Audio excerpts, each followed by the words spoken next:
सावरकरांच्या सर्व ठिकाणावर भेट दिलेला हा व्यक्ती आहे. म्हणजे सावरकर प्रेमींसाठी ही फार मोठी खरी गोष्ट आहे.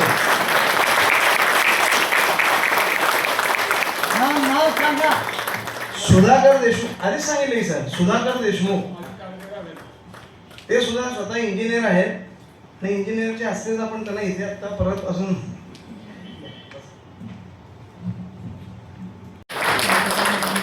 धन्यवाद. मान्य दिनेशजी परदेशी आपलं मनोगत व्यक्त करतील.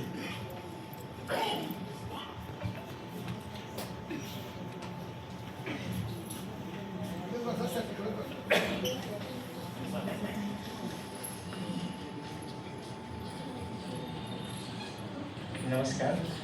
महाराष्ट्र साहित्य परिषद पुणे शाखा दक्षिण सोलापूर आज स्वातंत्र्यवीर सावरकर यांची पुण्यतिथी व विवा शिरवाडकर यांची जयंती आणि मराठी भाषा दिनानिमित्त माननीय योगीजी सोमन सिने अभिनेते या कार्यक्रमाला आलेले आहेत. आपण त्यांचं स्वागत करू. आणि मला प्रमुख पाहुणे म्हणून बोलवल्याबद्दल मी महाराष्ट्र साहित्य परिषद शाखा सोलापूर यांचे आभार मानतो.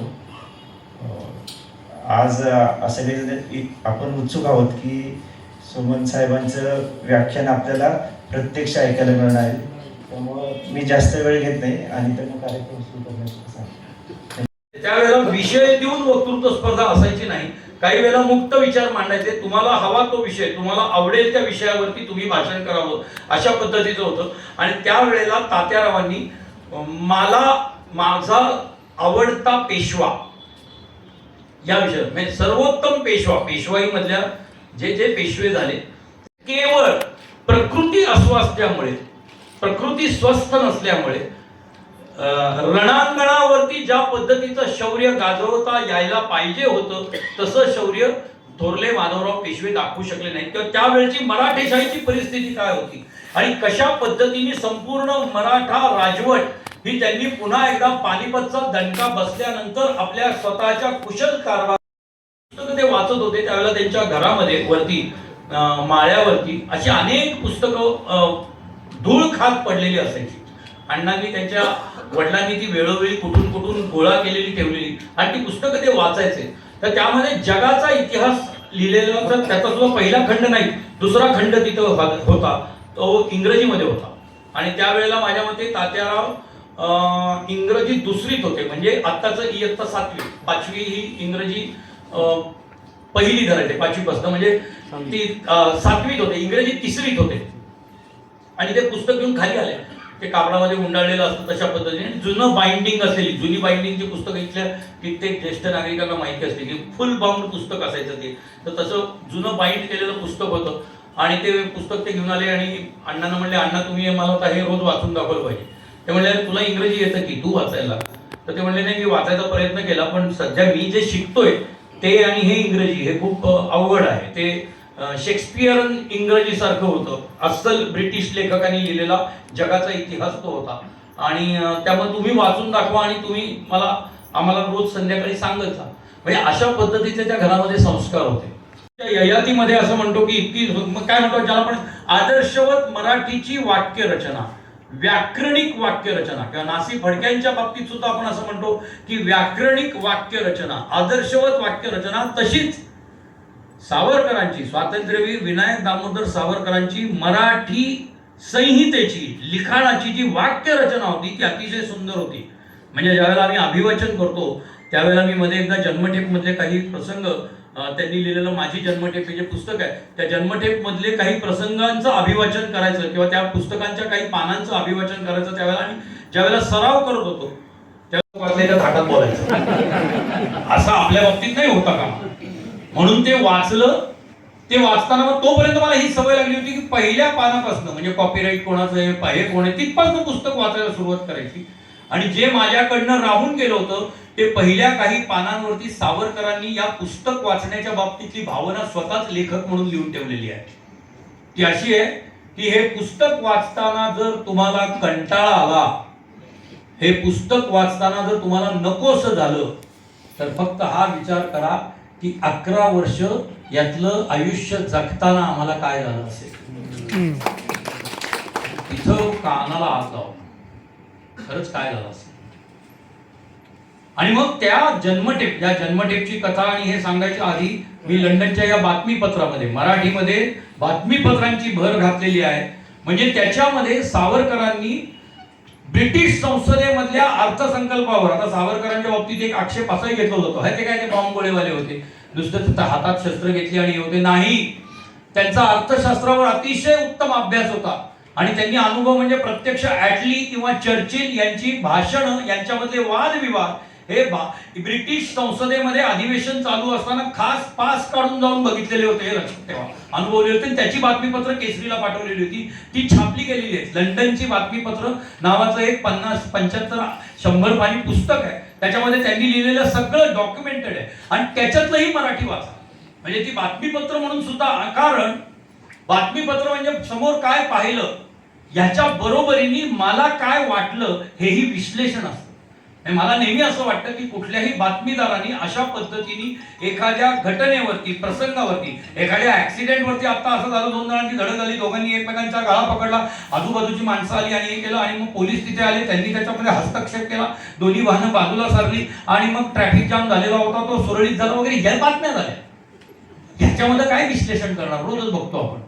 पण ज्या वेळेला तुम्ही काही सामाजिक, राजकीय स्वरूपाच्या एखाद्या गोष्टीवरती बातमी देता, त्यावेळेला स्वतःच्या खोल विचार मंथनाचं विश्लेषण सुद्धा त्याच्यात आलं पाहिजे, जे सावरकरांचं त्या लंडनच्या बातमीपत्रामधल्या सगळ्या बातमीपत्रांमध्ये आले. म्हणजे अगदी ज्या वेळेला 1857चा सुवर्ण महोत्सव साजरा केला, त्यावेळेला तिथे अभिनव भारताच्या सर्व सदस्यांनी आपल्या कोटाच्या खिशावरती किंवा कोटावरती बॅचेस लावलेले होते, त्या सुवर्ण महोत्सवाचं जाहिरात करणारे आणि हे. आणि त्यावेळेला तिथे ब्रिटिश नागरिकांना काय वाटलं, किंवा महाविद्यालयामध्ये जात असताना तिथल्या प्राचार्यांना काय वाटलं, किंवा हे करण्यामागचा आमचा उद्देश काय होता. मुळात 1857ला स्वातंत्र्य लढा हा विमर्श, हे नॅरेटिव्ह सावरकरांनी प्रस्थापित केला आपल्या लिखाणामध्ये. त्याच्या अगोदर जेत्यांनी, म्हणजे ब्रिटिशांनी काय नॅरेशन दिलेलं होतं की हे शिपायांचं फसलेलं बंड आहे, याला शिपायांचं बंड बनवलेलं होतं. तसाच इतिहास वाचला गेला होता, तशीच पुस्तकं होती. आणि 1857च्या या ऐतिहासिक घटनेच्या पार्श्वभूमीवर लंडनमध्ये अशा पद्धतीची शिपायांच्या फसलेल्या बंडावर कशी नाटकं होती हे सावरकरांनी तिथे अनुभवलेलं होतं. आणि म्हणून त्यांनी पुढच्या वर्षी ठरवलं की सुवर्ण महोत्सव जो करू तो आम्ही चांगला साजरा करू. आणि त्याच्यानंतर त्यांनी 1857चा स्वातंत्र्य लढा हे ऐतिहासिक इतिहास कथनाचं पुस्तक लिहायला घेतलं. त्याच्यासाठी त्यांनी लायब्ररी मधली शेकडो पुस्तकं वाचून काढली, सगळे ऐतिहासिक संदर्भ घेतले आणि मग स्वतःचं नॅरेटिव्ह, एखाद्या लेखकाने आपल्या चरित्र ग्रंथामधून, ऐतिहासिक ग्रंथामधून अशा पद्धतीने संपूर्ण भारताची मान ताठ व्हावी, स्वाभिमानाने ऊर भरून यावा, अशा पद्धतीने एक नॅरेटिव्ह प्रस्थापित करणारा हा साहित्यिक आहे असं मला वाटतं.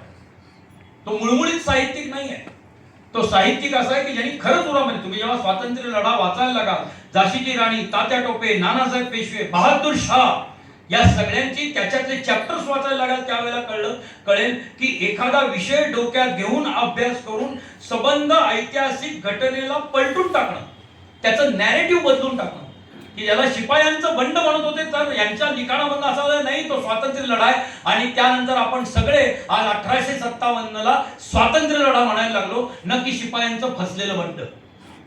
मला वाटतं त्या सगळ्याच्या आपल्या या भावनांच्या मुळाशी सावरकरांचं हे पुस्तक आहे, ही मराठीला दिलेली मोठी देणगी आहे. इतिहासाची 6 सोनेरी पानं म्हणून सावरकरांनी लिहिलेलं पुस्तक आहे. अशा पद्धतीचं इतिहास कथन, अशा पद्धतीचं ऐतिहासिक लेखन सावरकरांनी काय काय नाही केलं. म्हणजे बातमीदारीपासून चरित्रकार, कवी, आपण फक्त त्याच्या एका अंशाला फक्त स्पर्श करतो कधी कधी काव्य, पण सावरकरांनी काय काय लिहून ठेवलेलं आहे. म्हणजे मला असं वाटतं की त्यांचे ललित लेखांचं सुद्धा एक वेगळं पुस्तक आहे.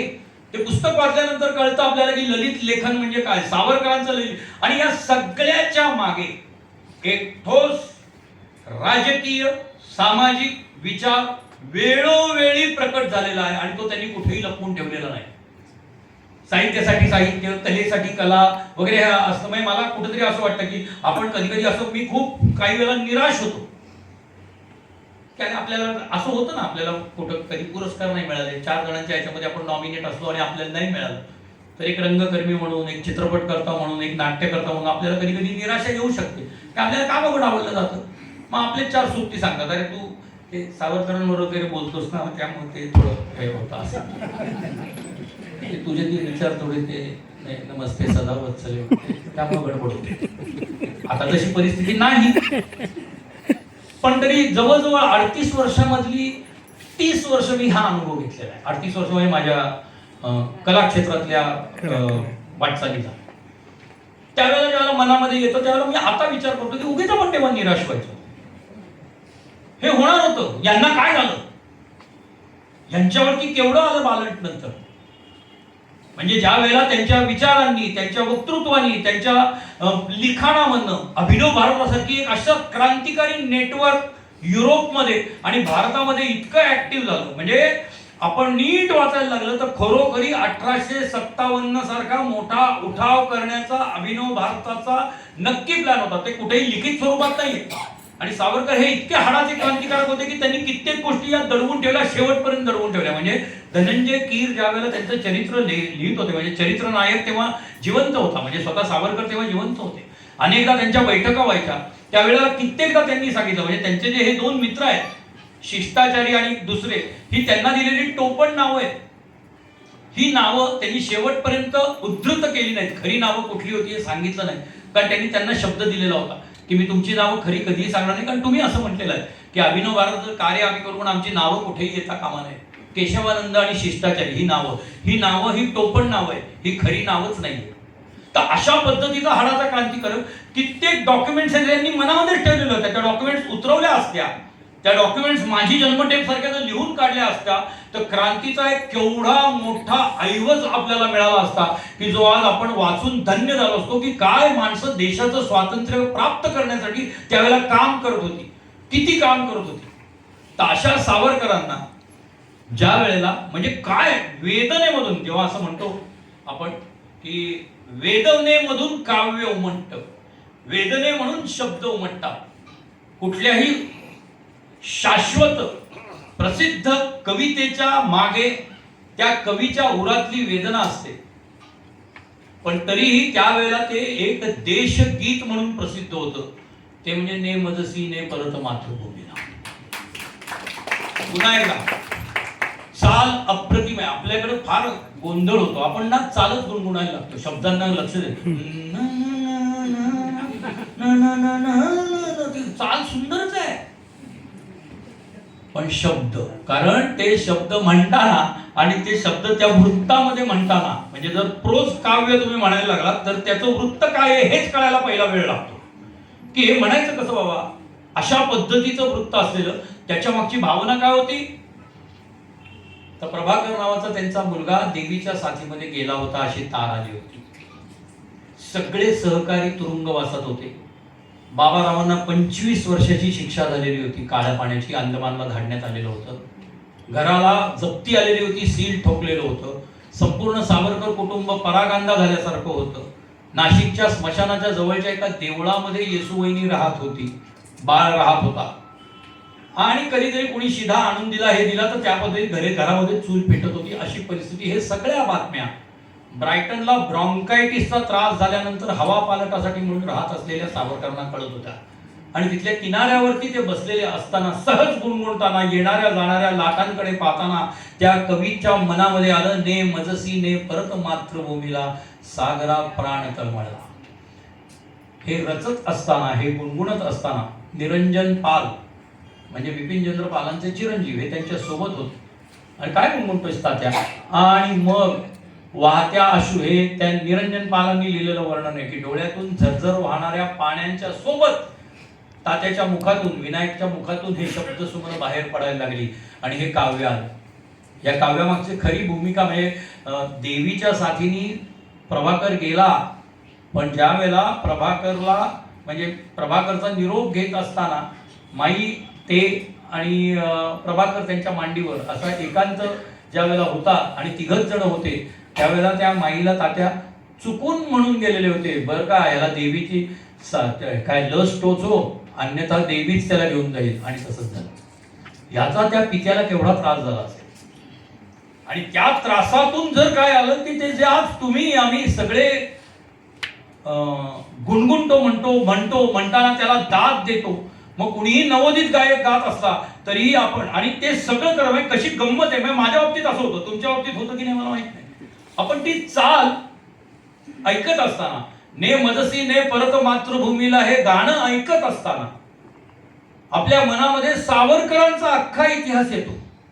आपण अख्खे सावरकर बघत असतो. त्यांच्या कुठल्याही गीताच्या बाबतीत असं होतं, हिंदू दृश्यात प्रभू शिवाजी राजा आणि जय जय जय शिवरायाच्या वेळेला असं होत नाही, कारण आपल्या डोक्यात शिवाजी महाराजांची एक अत्यंत उदात्त अशी प्रतिमा त्यावेळेला असते. त्यावरती ज्यावेळेला जन्मठेपेचा खटला चालू होता, आता खूप जण जे कोणी माफीवीर म्हणतात, त्यांनी सुटकेसाठी हजारो प्रयत्न केले म्हणतात, त्या सगळ्यांना कदाचित हे माहिती नाही आहे की सावरकरांनी जन्मठेप ज्या वेळेला तो खटला ज्या असे 2 खटले त्यांनी वकील देऊन लढवले नाहीत. त्यांनी त्यावेळेला त्यांच्या बचावासाठी कुठलंही स्टेटमेंट केलं नाही, कारण त्यांचा हा दावा होता की मला पहिल्यांदा मार्सेलिसच्या पोलिसांच्या ताब्यात द्या, आधी मी फ्रान्स सरकारचा कैदी आहे, तिथं माझा खटला चालू दे, तिथनं जर मला तुमच्या इथे आणलं गेलं तर मी तुमच्या खटल्याला उत्तर देईन. आता जर मी तुमच्यावरच्या खटल्याला उत्तर दिलं तर तुम्ही जे बेकायदेशीर वागलेला, म्हणजे ब्रिटिश सरकार, तुम्ही जे बेकायदेशीर वागलेला ते मला मान्य आहे, ते तुम्ही कायदेशीर करून घ्याल आणि मग मला पुन्हा शिक्षा द्याल तर मला मान्य नाही. मला पुन्हा मार्सेलिसला पाठवा, तिथल्या पोलिसांनी मला धरलेलं होतं, तिथे मला पुन्हा न्या, तिथे माझा खटला आंतरराष्ट्रीय न्यायालयात चालू दे. जे की त्या संपूर्ण क्रांतिकारकांचा हा डाव होता. सावरकर काय 200 मीटर जे पोहून गेले मार्सेलिसच्या ह्याच्यामध्ये, ते काय पळून जाण्यासाठी निसटून जाण्यासाठी, निसटले असते तर ते निसटलेच असते, पण त्याच्या मागे जर यदा कदाचित, कारण त्यांना धरलं गेलं असतंच, यदा कदाचित धरलं गेलं तर आपला खटला आंतरराष्ट्रीय न्यायालयात चालेल. आंतरराष्ट्रीय न्यायालयामध्ये भारतीय स्वातंत्र्य सैनिकांच्या स्वातंत्र्य लढ्याबद्दल, त्यांच्या तत्वज्ञानाबद्दल, त्यांच्या विचाराबद्दल आपल्याला जाहीरपणे प्रकटन करता येईल. म्हणून आपण अटक करून घ्यायची किंवा हे दिव्य करायचं, जलदिव्य करायचं असं ठरलं होतं, म्हणून उडी मारलेली होती. आणि म्हणून त्यांनी मुंबईमध्ये, नाशिकमध्ये ज्या वेळेला त्यांच्यावरती खटला चाललेला होता त्यावेळेला त्यांनी बचाव केला नाही. त्यांनी प्रत्येक वेळेला हेच सांगितलं, मला मार्सेलिसमध्ये अटक व्हायला पाहिजे, मला मार्सेलिसच्या किंवा हेगच्या आंतरराष्ट्रीय तुरुंगामध्ये, कारण 2 देश लढले असते, फ्रान्स आणि ब्रिटिश लढले असते त्यावेळेला, त्यांच्यामध्ये काय निर्णय होतोय तो आधी ठरवू देतात, मग मी हे करतो. त्यांना हे माहिती होतं की त्यावेळेला ब्रिटिशांचं साम्राज्य इतक्या भरीला होतं, त्या नसं म्हणतो तसं की सूर्यास्त कधी व्हायचाच नाही, अशा पद्धतीच्या होतं. त्यांनी राजकीय आंतरराष्ट्रीय दडपण आणलं आणि एक लवाद नेमला गेला, आणि त्या लवादाने असा निर्णय दिला की नाही, यांना ब्रिटिशांच्या ताब्यात द्यायला पाहिजे होतं, आणि त्यांना 25 आणि 25 50 वर्ष काळा पाण्याची शिक्षा झाली. आता काय कसं होणार, बापरे. त्यांच्या डोक्यात काय, बरं आता 25 वर्ष काढायचे म्हणजे मग एक महाकाव्य लिहीन, त्याच्यानंतर वैनायकी नावाचं वृत्ताची निर्मिती करीन, मराठी भाषा आणि सावरकर, वैनायकी नावाचं नववृत्त प्रस्थापित करीन आणि एक महाकाव्य लिहीन, आणि मग इतर काही जे डोक्यात होतं ते कसं कसं लिहायचं वगैरे हेच. सावरकर हे असे एकमेव कवी की ज्यांनी तुरुंगाच्या भिंतीवर आपल्या हातातल्या एका काट्यानी, खिळ्यानी, आणि त्यांनी दिसेन असं होत होतं त्यावेळेला वाढलेल्या नखानी कोरून, चुन्यानी नखानी कोरून काव्य रचलेलं होतं. ज्या वेळेला सावरकरांना तुरुंगवास सुरू झाला, त्यांचा एकांतवासात ठेवलेलं होतं, त्यावेळेला पहिल्याच आठवड्यामध्ये आंघोळीच्या स्नानाच्या निमित्त त्यांना सगळं वेगळं करायचं, इतर कैद्यांबरोबर त्यांना भेटूनच दिलं नाही. 6 महिने एकांताचा तुकडा त्यांनी तो अंगठ्यामध्ये असा पेरामध्ये धरून तसेच वरती आले, आणि त्या दिवशी पहिल्यांदा त्यांनी लिहायला सुरुवात केली, कोरून कोरून कोरून. कल्पना करा, आपल्याला साधा आपल्या वहीवरती लिहिता येत नाही, नीट कोरलेलं कसं काय काय होत असेल त्याचं. आणि त्यांची पद्धत अशी होती की 4ही भिंतींवर, सावरकर 5 फूट 3 इंच होते, त्याच्या पुढे साधारण 2 सव्वा 2 फुटाचा हात, तर असा आपण विचार करू की साधारण 5 फूट 9 इंचापर्यंत 6 फुटापर्यंत त्यांना लिहिता येत असेल, पण जिथपर्यंत वाचता येत होतं तेवढंच लिहायचं. बरं, आता त्याच्यातली गंमत अशी आहे की सकाळी आणि संध्याकाळचा थोडा वेळ एवढाच वेळ त्या खोलीमध्ये जाता म्हणजे माझं असं झालेलं होतं, मी ती अक्षर बघत होतो. 10,000 ओळी लिहिल्या त्यांनी.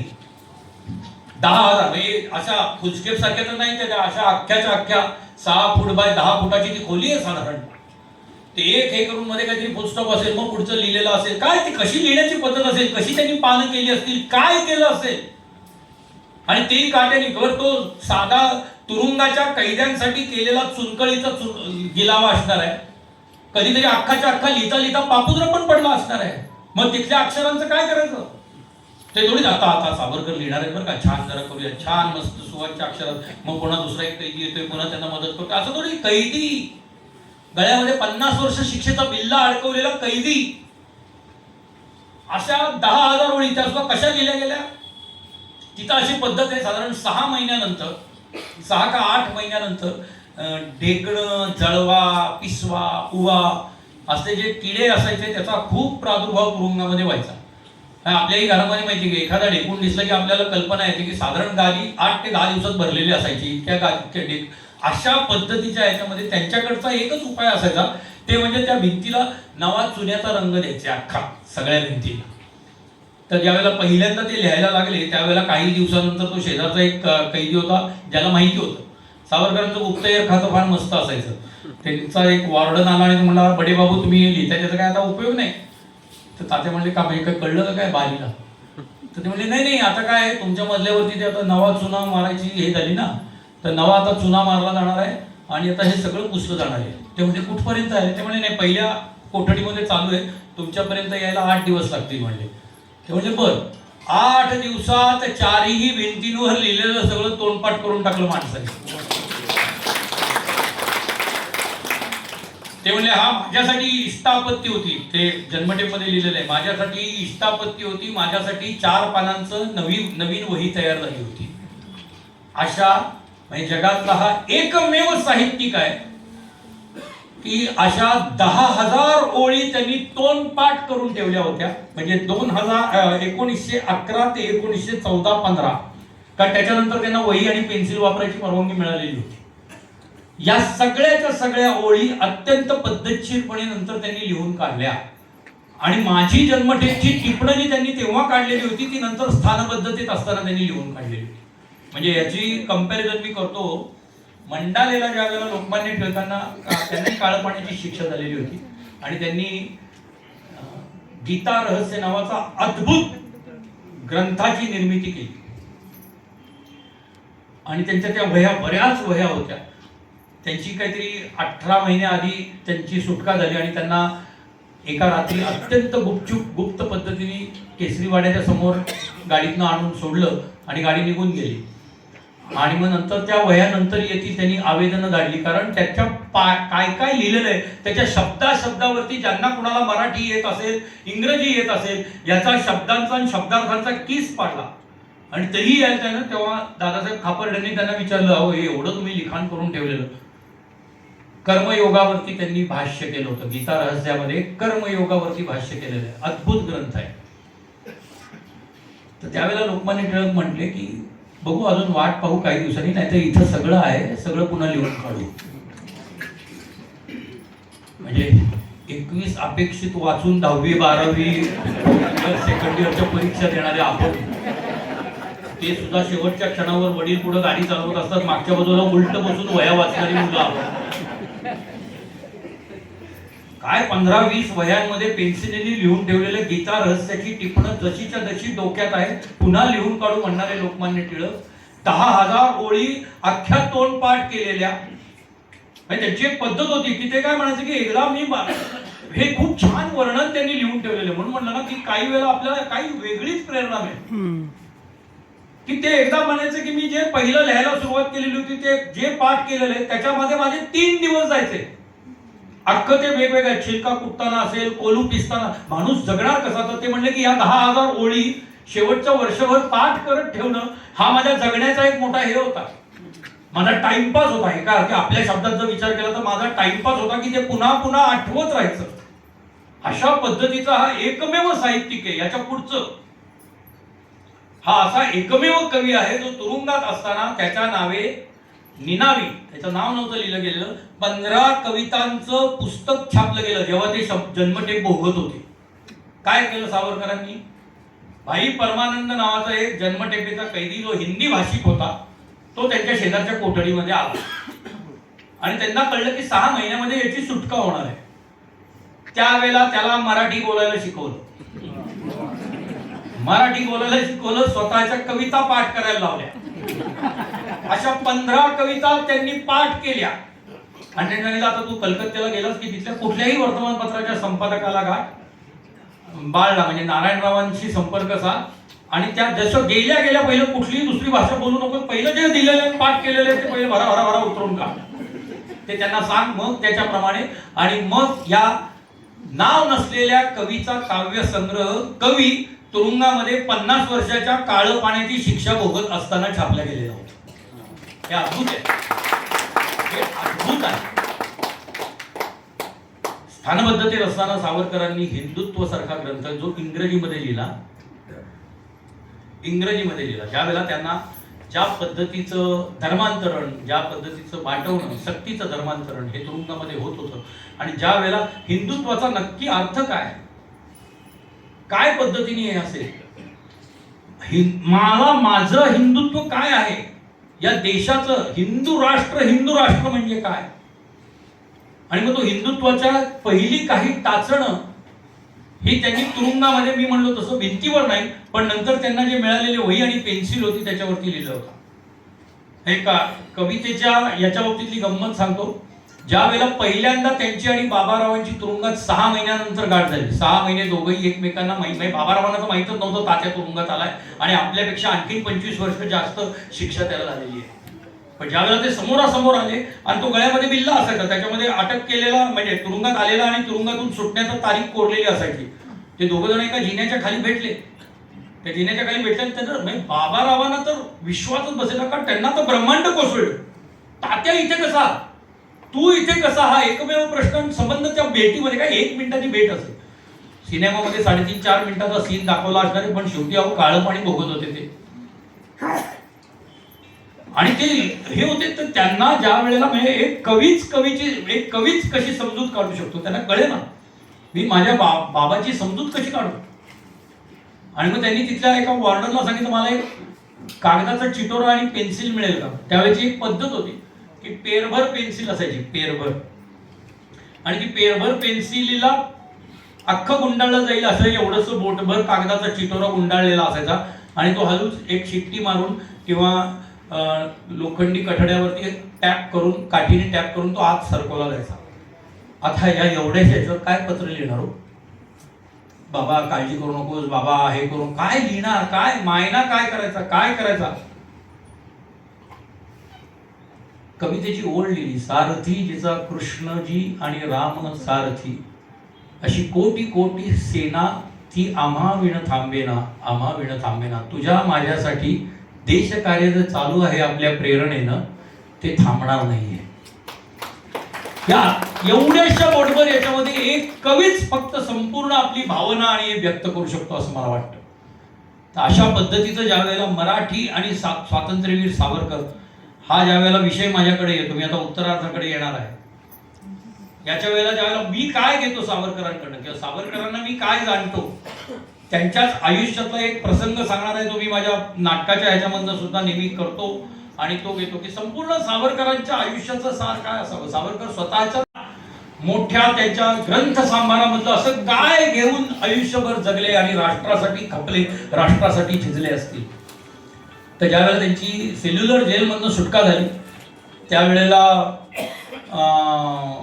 ज्या महाराजा बोटीनी दोन्ही बंधूंना, कारण तेव्हा एक महाराजा नावाचंच एक बोट होती की जी यायची आणि जायची, त्या महाराजा बोटीतनं त्यांना पुन्हा पाठवण्यात आलेलं होतं आणि साधारण 3.5-4 दिवसांचा तो प्रवास होता. 5 दिवसांचा जवळजवळ तो प्रवास असायचा परतीचा आणि 4 दिवस झाले होते आणि तात्या काहीतरी खालती लिहित होते आणि अचानक वरती बाबाराव जोर जोरात हाका मारायला लागले की तात्या वरती ये, तात्या लवकर वरती ये, तू काय करतोयस खालती, वर ये लवकर.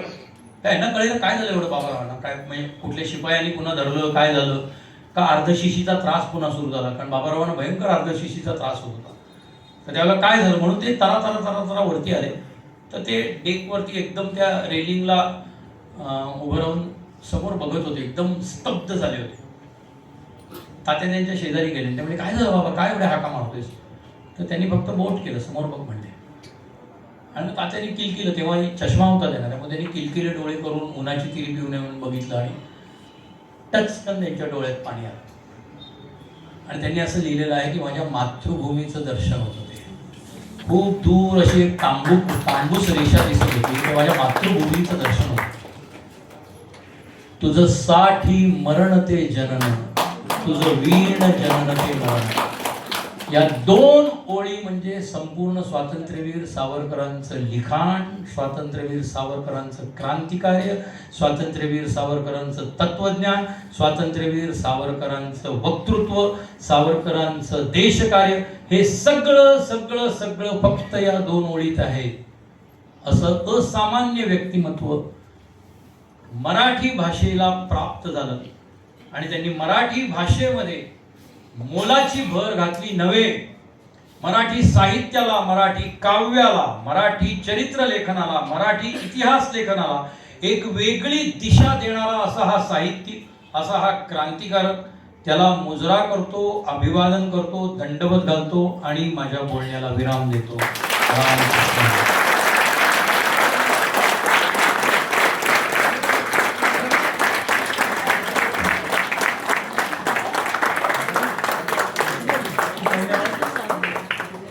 सावरकरांवरील हे व्याख्यान ऐकताना हे व्याख्यान संपूच नये असं वाटत होतं. तर परत एकदा आपण सर्व रसिक प्रेक्षक इथं आज या व्याख्यानाला उपस्थित राहिलो त्याबद्दल